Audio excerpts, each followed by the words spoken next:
with albums, one song can really change an entire album to me. So we were really struggling to find that one song to properly contextualize the whole album. And there was something about when we finally got to church, it was like, awesome. It was a very stressful thing. And we didn't know it was going to be that song until it was done.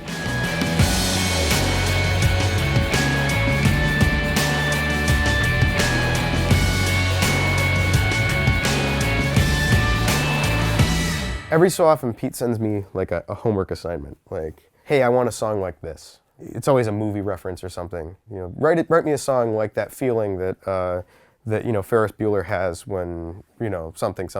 And you're like, cool. So it would kind of started from something like that.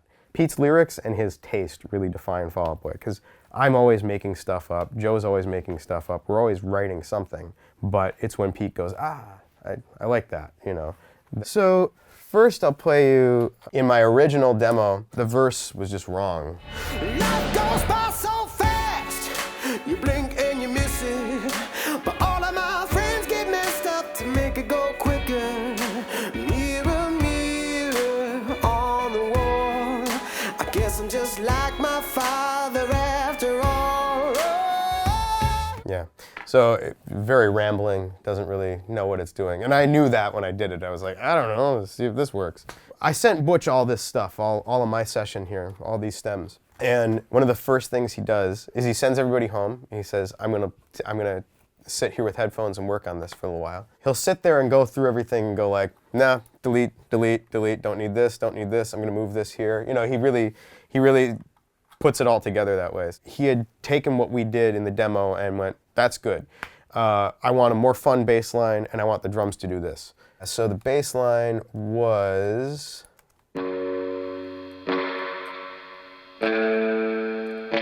really high up on the bass, right? And right away, Butch goes into this really fun...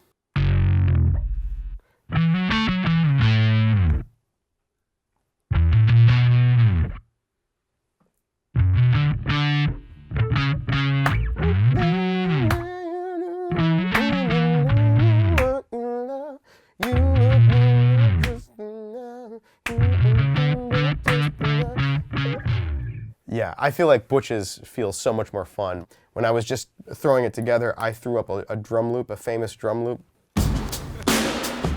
And I cut it up. I cut it up significantly.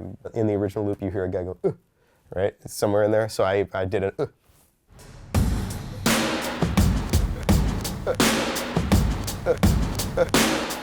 I had this kind of swing the whole time. And Butch wanted to do straight against swing, so the drums are, so.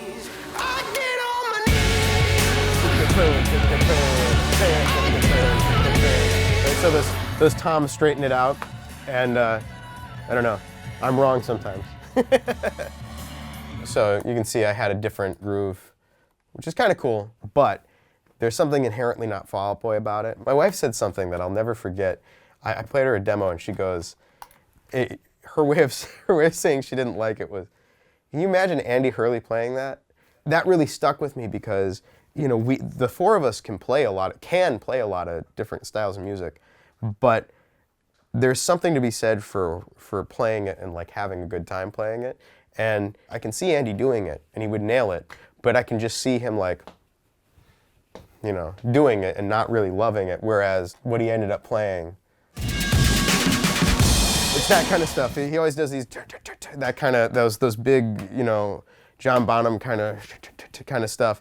And, versus, I can't see him loving that, where I can see him just, loving doing that. So kind of, there's little funny things like in the second verse.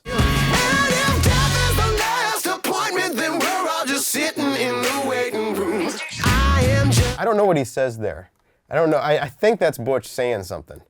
We're gonna go down to the bottom of this, find out what is being said there. Background vocals. Let's see. Hoping it's this. We're all just sitting in the waiting room. Mr. Stump? Oh, it's me. Hey. And that's definitely Butch saying it. Mr. Stump? Yeah. Anyway. We're a very funny band because I'm very analytical about it, whereas Pete, every word means something and feels something, right?